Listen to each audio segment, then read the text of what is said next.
Hello everyone, welcome to Coach Craig's Sports. Today's Monday, so we're going to be talking about the top performers from this past week for fantasy football. Top 5 at each position, and then some other notable ones as we go. And we'll start off with the quarterback position. Kyler Murray comes out on top so far this week. 21 out of 26, 416 yards, 3 touchdowns, 0 interceptions, 106 rushing yards, and 1 touchdown. Very good game for him overall. I expected this to be a big rushing game for him, and I was right in that regard. But the passing numbers were very good, very efficient, especially against a pretty good Miami defense. I believe he did lose 1 fumble as well. But overall, he had 43.92 fantasy points. This is going to be 6 point per passing touchdown scoring. If you're in a league that values it differently, just adjust accordingly. Then we had Josh Allen, very good performance as well, 31 out of 38. 415 yards, 3 touchdowns, 0 interceptions, 14 yards rushing, and a rushing touchdown, 42 points overall. So very good game for him against this very poor Seattle defense. But both these guys are pretty much guys you're going to be starting all week. Most of these guys in here you're going to be starting most weeks anyways. So Patrick Mahomes is next up, 30 out of 45. Not the most efficient day in that regard, but still a very good day overall. 372 yards, 4 passing touchdowns, 0 interceptions, 38.88 fantasy points. He's Patrick Mahomes, not too much to say there. Aaron Rodgers had a great game on Thursday, 25 out of 31, 305 yards, 4 touchdowns, 7 rushing yards, 36.9 fantasy points. And then last but not least, we got Drew Lock making it up here. He was one of my notables from last week, so he's had 2 decent games 2 weeks in a row.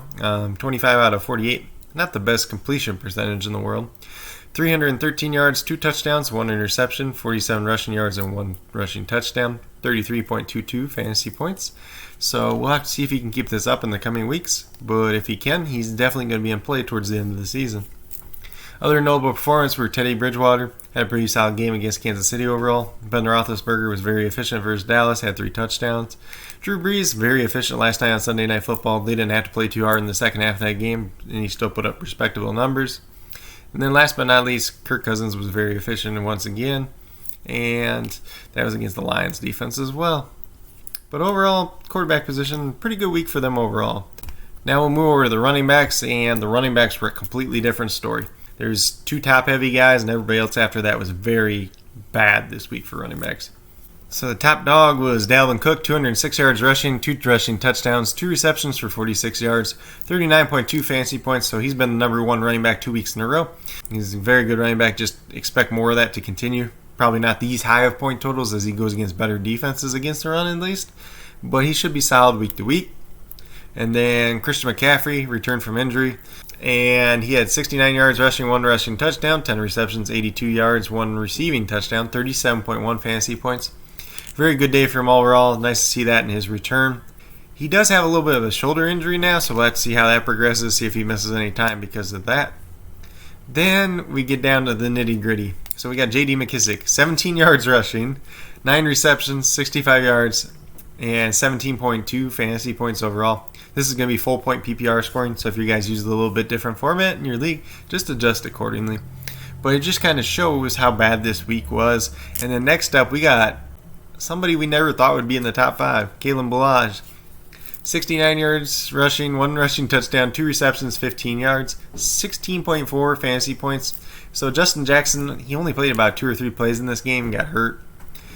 He did try to come back in for a play or 2, but it didn't work out. Kalen Ballage was the most efficient runner after he left the game, so he's the guy that got a little bit more of the workload, even though Joshua Kelly did play about 54% of snaps.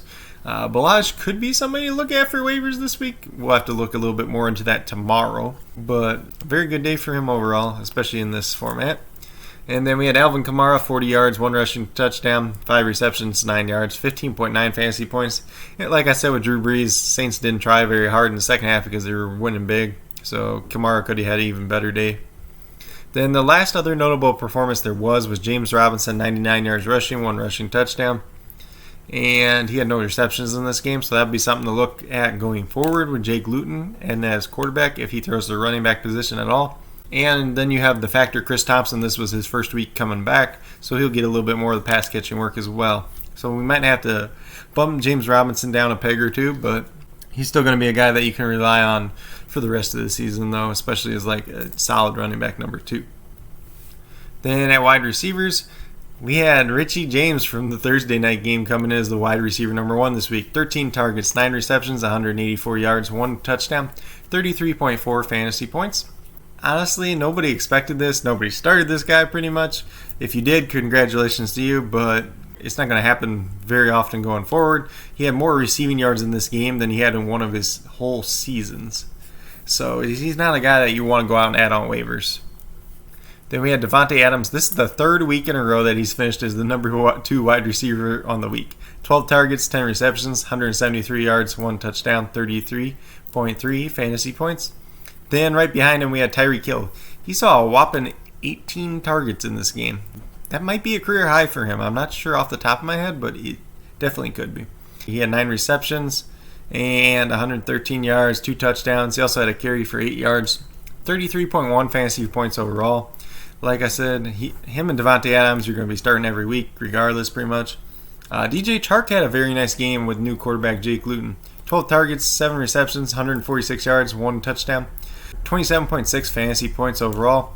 Probably a guy you can use going forward at this point. Honestly, he's a very talented wide receiver. Him and Gardner weren't meshing quite well this year, so the quarterback change might be very beneficial for him. Also important to note was Laviska Shenault did lead the game with a hamstring injury. If he's missing some time, that could give DJ Chark a couple extra targets as well. Last but not least, in the top 5, we got Curtis Samuel. And he had 9 targets, 9 receptions, 105 yards, 1 touchdown, 3 carries for 13 yards, 26.8 fantasy points.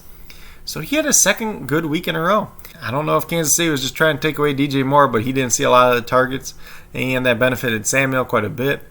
Then a couple other notable performances that we did have was Jerry Judy. He had a nice game overall, even though he only caught half of his targets. Terry McLaurin had a nice game, even with quarterback change. And then DK Metcalf was pretty solid once again. Then we'll move over to the tight end position. Once again, it's not been the greatest position this year, but it was a solid week. There's probably 8 guys. If you started them, you were about happy, but other than that, not too much. Travis Kelce, 12 targets, 10 receptions, 159 yards, 25.9 fantasy points. He's the obvious tight end one going forward because Kittle's hurt. Probably not coming back this year, and there's really no competition behind him. Then we had Jimmy Graham, had a very nice game, 6 targets, 6 receptions, 55 yards, and 1 touchdown. So he scored, and he was able to capitalize on that for a nice day. He's one of them tight ends. If you get the touchdown, you're happy with him. If you don't, you're probably not going to be too happy.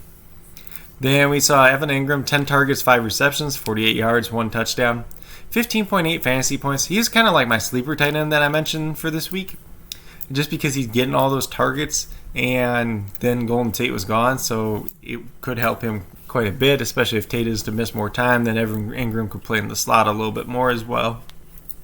Then we had a very odd day from Irv Smith.